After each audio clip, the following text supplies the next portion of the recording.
Ni afueni sasa kwa wakulima wa kaunti ya Kwale na kaunti ya Kilifi baada ya mradi wa Restore Africa wakishirikiana na mashirika mengine ikiwemo World Vision, World Agroforestry, Just Dig It, Self Help Africa, Africa Harvest miongoni mwa mashirika mengine kuwapa mafunzo ya ukulima ili kuhakikisha wanakabiliana ipasavyo na mabadiliko ya tabia nchi, kwa kimombo climate change. Restore Africa program ni mradi ambayo inatekelezwa na wakulima. Iko na lengo ya kurejesha sehemu ya ardhi iliyoharibika na kuimarisha maisha ya wanajamii, the community. Pamoja na kuhakikisha kuwa madhara the community ama wanajamii wanaweza kustahimili madhara ya mabadiliko ya tabia nchi. Mafunzo hayo yanalenga upanzi wa miche na visiki hai, nia ikiwa ni kuboresha kilimo cha chakula na kukabiliana na mabadiliko ya hali ya anga nchini Kenya. Na tunatekeleza mbinu nyingi ili tuweze kuachieve hiyo goal yetu. So ya kwanza ni kupitia upanzi wa miti na ile mbinu ya kutunza visiki hai. Sasa hivi tumeweza kupanda ama kupatia wakulima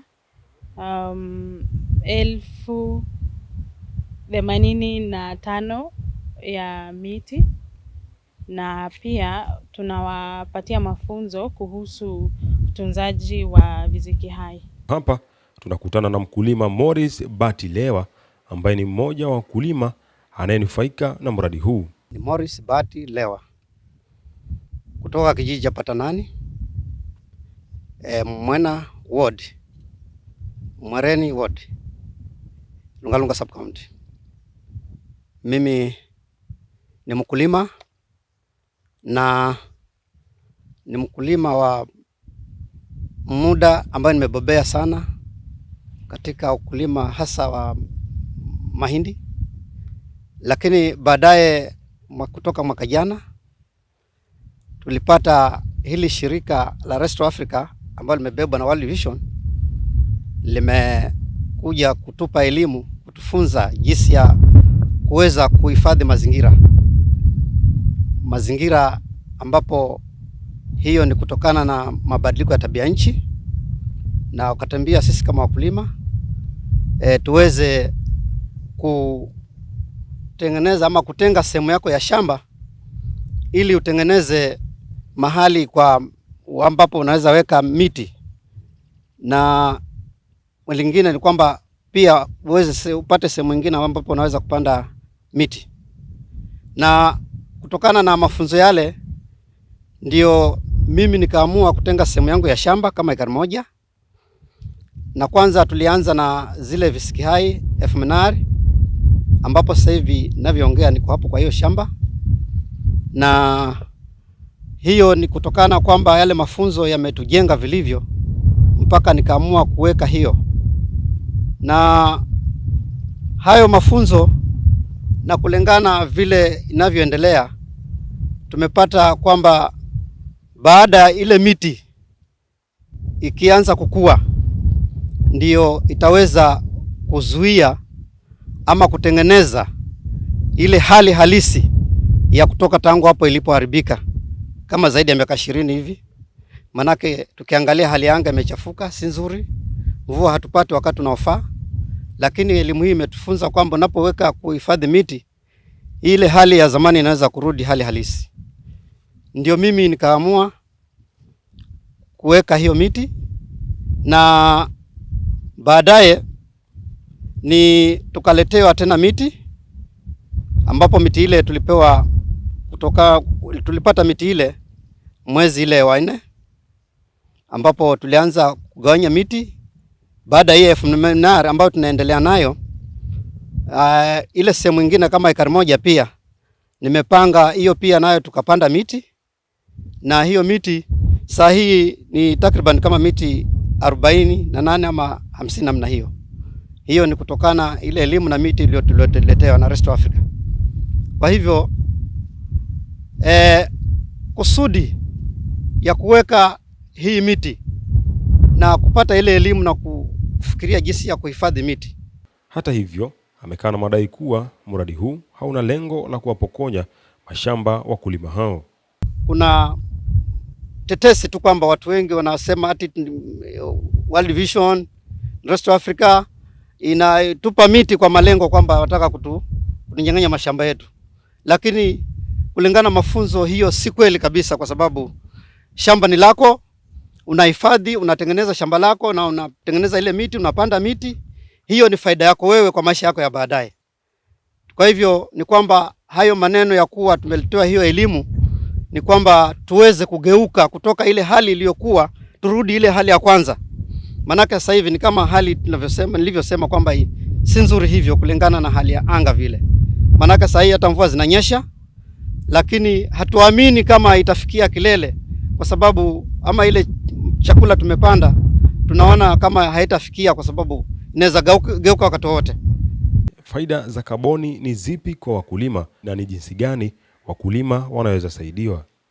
Ni kwamba miti kwanza ina faida kama 3 ama na zaidi. Kwanza, miti inasaidia kwa kivuli, miti inasaidia kwa rutuba, miti inasaidia kwa kuzuia mmomonyoko wa udongo, miti inasaidia pia kuzuia hii mambo ya hizi vuto ile, yani ile baridi ambapo kama zinapiga kwa haraka haraka. Kwa hivyo miti inazuia. Kwa mfano, kuna mti kama mkwaju. Mkwaju ni mti ambao natural, lakini mti ule kwamba faida yake ni kwamba ile matunda yake tunayatumia sisi kwa kutengeneza hizi barafu, kutengeneza vitu vingine, kuchanganya na kama sukari. Sasa ile ukwaju pia faida yake ni hiyo. Alafu kuna mti mwingine kama mbuyu.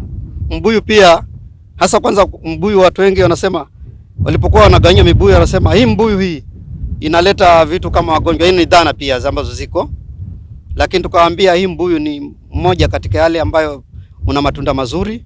Maana mpaka sasa hivi mabuyu yanatengenezwa, utakuta kunatengenezwa vitu kama juice, ni kama vile nimesema ule mkwaju pia na mbuyu pia the same. Na hata mbuyu pia unatengenezwa vitu kama zile za watoto kutumia, wataweza kukuta vitu vingine vimechanganywa. Mabuyu yenyewe inakuwa pakiti kwa pakiti, na wale watoto hasa watoto wananunua hiyo na watumia. Na mabuyu yenyewe pia na mahitaji mengine. Na kuna mti mwingine kama mwembe, huo ni mti wa matunda uliopewa.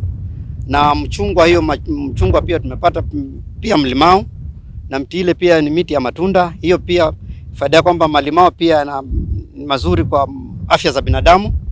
Na miti mingine kama ile msufi pia ni mzuri, kwa sababu ndio inanyonya ile hewa kala, ile inanyonya kwa haraka haraka. Ni vile vile mbuyu pia zile carbon, inanyonya ile carbon kwa haraka haraka.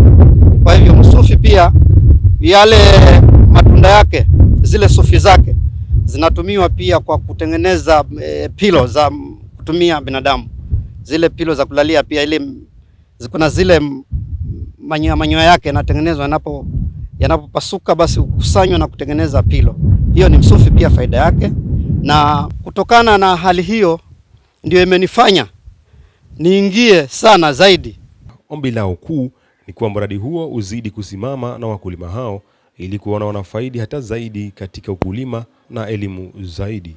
Ombi tu ni kwamba sisi kama wakaaji ama sisi kama wakulima ni kwamba tuweze kupata haya mafunzo hapa na pale, ili shirika lifanye kuendeleza hizi hamasa za kila wakati kwa wakulima, hasa kuwatembelea kwa mashamba, hasa mara kutengeneza kama vikundi, ili watu wahamasishwe, ili wajue hili shirika limekuja, kumbe lina faida kubwa sana kwetu. Hiyo ni vile shirika ambalo linaomba vile kwa matarajio ya baadaye ifanye namna hiyo, lisiweze kuondoka kwa haraka. Likiwaachia hivi, hata ikiwezekana liende zaidi ya, hata ikiwezekana miaka karibu 20 ama 30, ili tuwe tumebobea soteni kabisa. Hata yule ambaye alikuwa na dhana nyingine aweze kutoa hiyo adhana. Miti itakuwa imekuwa mpaka imekuwa mikubwa, basi ni kwamba hata yale mazingira yatakuwa yamerudi katika hali ya sawasawa kulingana vile ninavyoona. Mfano, nitakapoona miti fulani kama mvua zinanyesha, mahali ukiona mahali hapakatu hapafyekwi, unaona ile miti inakuwa kwa haraka haraka. Kwa hivyo kwa mawazo yangu na kwa vile fikra na vile nilivyopata mafunzo ni kwamba miti hii baada ya miaka 10 itakuwa ile mazingira yamerudi sawa sawa. Tutaweza kubadilisha hii Kwale yetu, na Kwale hasa iko katika hali ya upande mwingine, upande ni kama semi arid sehemu nyingine, na ni moja kati ya hapa nilipo ni moja kati ile sehemu ambayo ni semi arid katika hii Kwale, na hiyo sehemu hiyo ndio ambayo inaonekana ni kukavu zaidi. Kwa hivyo inaonekana tukianza kurudisha hali hii ya kupanda miti na kuhifadhi, basi hali ile itakuwa imeachana nayo na itarudi hali mazingira itarudi sawa sawa, na hivi itakuwa tutatumia kulima, tutakuwa tunapata chakula kulingana na vile hali ilivyo.